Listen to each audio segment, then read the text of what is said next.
தமிழக அரசு சமர்ப்பித்த மதுரை மற்றும் கோவை மெட்ரோ ரயில் திட்ட அறிக்கையில் பல்வேறு குறைபாடுகள் இடம்பெற்று இருப்பதாக மத்திய வீட்டு வசதி மற்றும் நகர்ப்புற வளர்ச்சித்துறை அமைச்சர் மனோகர் லால் கட்டார் தெரிவித்துள்ளார்.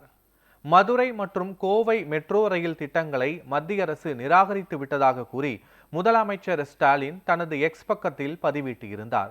அதற்கு பதிலளித்துள்ள மத்திய அமைச்சர் கட்டார் வெளியிட்டுள்ள அறிக்கையில், தமிழக முதலமைச்சர் 2017ஆம் ஆண்டின் மெட்ரோ ரயில் திட்ட விண்ணப்ப விவகாரத்தை அரசியலாக்கி சர்ச்சையை ஏற்படுத்துவது துரதிருஷ்டவசமானது என்று கூறியுள்ளார்.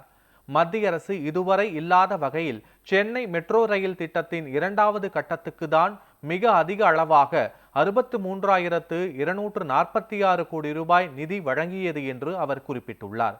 மதுரை கோவை மெட்ரோ ரயில் திட்டங்கள் தொடர்பாக தமிழக அரசு சமர்ப்பித்த அறிக்கையில் உள்ள குறைபாடுகளை சுட்டிக்காட்டியுள்ள மத்திய அமைச்சர் கட்டார், சென்னை மெட்ரோவை விட குறைவான தூரம் கொண்ட கோவை மெட்ரோவுக்கு அதிக போக்குவரத்து மதிப்பீடுகள் காட்டப்பட்டுள்ளன என்றும் இது தவறானது என்றும் அவர் கூறியுள்ளார்.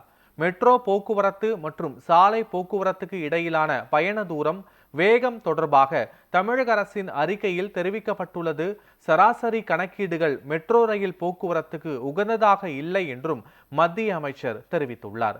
கோவை மெட்ரோ ரயில் திட்டம் தொடர்பான அறிக்கையில் 7 மெட்ரோ ரயில் நிலையங்கள் வழி போதுமானதாக இல்லை என்றும் மத்திய அமைச்சர் மனோகர் லால் கட்டார் கூறியுள்ளார்.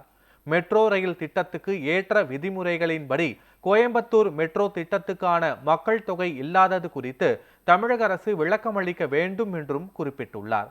மேலும் பல்வேறு நகரங்களில் 10,000 குளிர்சாதன வசதி கொண்ட மின் பேருந்துகள் வழங்கும் பிரதமரின் மின் பேருந்து சேவை திட்டத்தில் பலமுறை வற்புறுத்தப்பட்ட போதிலும் தமிழக அரசு இதுவரை பங்கேற்கவில்லை என்றும் மத்திய வீட்டு வசதி மற்றும் நகர்ப்புற வளர்ச்சித்துறை அமைச்சர் மனோகர் லால் கட்டார் தெரிவித்துள்ளார்.